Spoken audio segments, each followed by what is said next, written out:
welcome to the 2016 Symposium. I have the distinct pleasure of introducing you to Tim Hayes. Tim is the Chief Global Investment Strategist for Ned Davis Research. He's been at this for about 30 plus years. Tim is responsible for global asset allocation and thematic investing at Ned Davis Research, and he's been in the media quite a bit. And he also was the recipient of the Charles Dow Award in 1996. So Tim, welcome. Thanks, Scott.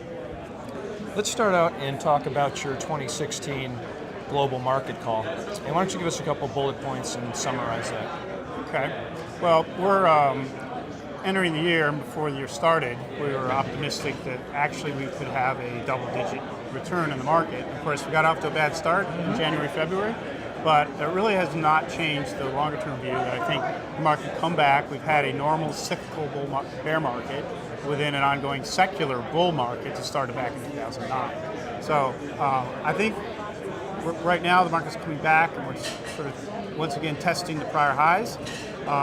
Maybe we see another correction, but I think as you get toward the middle of the year, you'll see the market well back into record territories. Okay, so it's these volatile situations, or if we have another correction, if we'll call it that, are opportunities to purchase securities, equity securities, over fixed income, for example. I think that's exactly right. I would use declines in the market as a buying opportunity to get into the market at a better price when the market is more oversold, at better valuations, better, and really get positioned for what should turn out, as I said, to be a very good year. Great. Okay.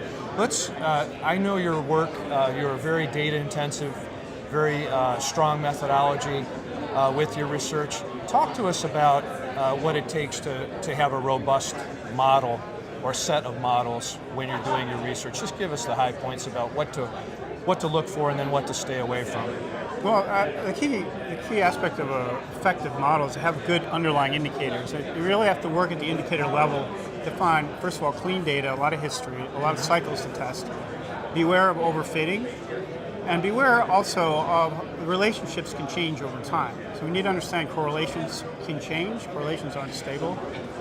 I like to talk about how bond yields and stock prices currently have a positive correlation, but historically that hasn't been the case. Same thing with oil prices and equities currently have a positive correlation. Historically that hasn't been the case. So we need to understand this when we develop indicators and not to pick up a correlation that may very well be ready to change. So let me ask you a question about that then. How do you stay on top of and test the validity of the models in light of the correlations? Are you checking that constantly or frequently to make sure you have valid models? Yeah, what we do is, first of all, when we develop a model, we want to make sure we test the performance of the model over different time frames. Also look at statistics like drawdown. I mean, how much risk is there still to the outlook when the model is on a particular reading? So I look at the model over different time frames, and then going forward, assess the real-time performance of the model. How is it done since we introduced it? Has there been substantial deterioration, and if so, why is that? Then we need to go in and look at the indicator level, see if there are particular indicators that either are not working as we had expected, or there might even be a structural change in the data that we need to maybe modify or adjust the model to account for that. Okay. Let's talk lastly about staying on the right side of the market. What kind of discipline do you have to execute that consistently?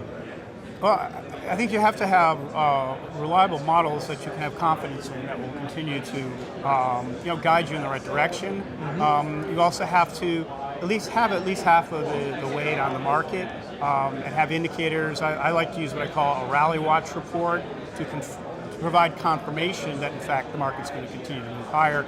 I also have a report I call the bear watch report, where if we're going to a bear market, these indicators reach levels that tend to be followed by continued weakness. Then we want to keep that in mind. And then we have what we call a top watch report, which tends to warn a market top. So use the model, use indicators that try to address specific questions, whether we're in a rally, whether we're in a bear market, whether we're close to the top. And then think of the weight of the evidence. And what we do with these reports is we say, I often think of the greater the confirmation, the more conviction we can have on a particular call. So I think we can use these kinds of indicator reports together with a reliable model and try to stay in line with it. You definitely do not want, if your model's deteriorating, you don't want to be getting more bullish. There's no reason to having a model if you're not going to use it. And so that puts pressure on us to develop very good models because we're going to be relying on these to give us the right messages. Let me ask you one last question then too. As far as practitioners go, technical quantitative practitioners, as you look out for the next couple of years, what do you think is going to be a thematic, an important theme, if you will, for people who engage in technical analysis, quantitative analysis, to kind of keep on their radar screen? Well, I think we are moving into an environment. We're going to gradually move toward what I often say a normalization phase. We hear Fed use the term of normalizing monetary policy. We're going to see, I think, increased recognition that we're actually moving into a more sustainable economic environment, and therefore some of the correlations that currently exist might start to change. And I think this gets back to what I said earlier, some of the relationships where right now the market's so focused on the oil price. Oil goes up, market goes up, oil goes down, market goes down. Well, that might change over time. We might start to also see a transition. Right now, there's not much interest in active management. That might start to come back into the picture. We shouldn't assume that everything that we've seen is sort of a permanent structural shift. So be aware of the changes and monitor those, and when you see them, adapt. Exactly. Okay, Exactly. Great. Well, thank you for your interview. Okay, Scott. And thank you so much, and hopefully we'll see you at the Symposium in 2017 as well.